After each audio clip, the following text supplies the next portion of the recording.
Aceh Kuning ke Puik Bendera Putih. Ya. Dari Puik Bendera Putih oh.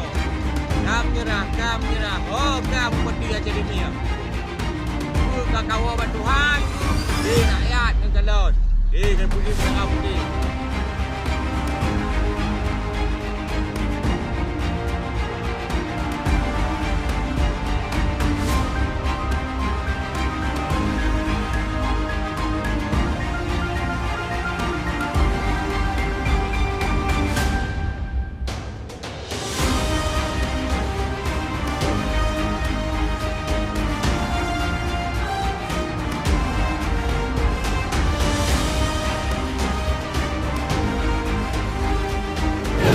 Kamu dari masyarakat tiga kabupaten kota Aceh Timur, Langsa, dan Meang mengajak hari ini menaikkan bendera putih.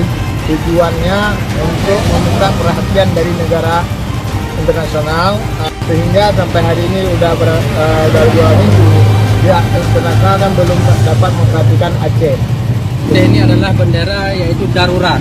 Aceh sekarang berarti dalam darurat, memohon kepada pihak internasional, negara-negara di luar negara yang khususnya di PBB, kami masyarakat Aceh yaitu memohon bantuan sukarelawan kepada masyarakat Aceh untuk cepat tangani perkara Aceh pasca banjir ini.